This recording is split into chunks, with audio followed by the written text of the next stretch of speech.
Kingdom ఎవరు ఎంత heat చేసినా, తక్కువ చేసినా, ఎంత ఇది చేసినా సరే మన ఇండస్ట్రీలో మంచిగా ప్రాణం పెట్టి యాక్ట్ చేసే వాళ్ళు ఎవరు ఉన్నారంటే అది మన విజయ్ అన్న భయ్య. విజయ్ అన్న అయితే గట్టిగా నచ్చదు. విజయ్ దేవరకొండ అయితే ఆయనలా మంచి యాక్టర్, మంచి పొటెన్షియల్ ఉన్న యాక్టర్ ఎవరు ఉన్నారంటే మన తెలుగులో విజయ్ దేవరకొండ ఒకరు. ఆయన నుంచి కొన్ని ఫ్లాప్లు వచ్చినా సరే ఆయన యాక్టింగ్లో ఏమాత్రం కాంప్రమైజ్ అనేది ఉండదు, నాకు ఇప్పుడు కనిపించలేదు. కింగ్డమ్లో అయితే నాకు తెలిసి కంబ్యాక్ ఇస్తాడని అనుకుంటున్నాను. అది సత్యదేవ్ నుంచి కూడా చాలా సాలిడ్ పర్ఫార్మెన్స్ ఉంది. అనిరుద్ధ్ మ్యూజిక్ కానీ, గౌతమ్ డైరెక్ట్ కానీ, ఇవి చాలు, ఈ మూడు చాలు.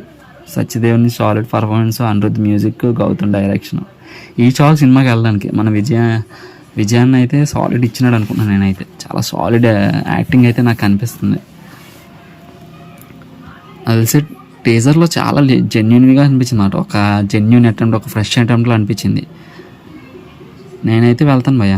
అది తెలిసి ఒక డిఫరెంట్ లుక్ ఉంది, ఒక వైల్డ్ లుక్ ఉంది సినిమాలో. అన్నట్లుకన్నా ఒరిజినాలిటీగా ఉంది నాకు ఎందుకు.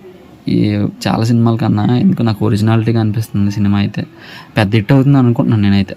లైక్ చేయండి, సబ్స్క్రైబ్ చేయండి, అండ్ సపోర్ట్ చేయండి. ఇంకా మాట్లాడాలి సినిమా గురించి.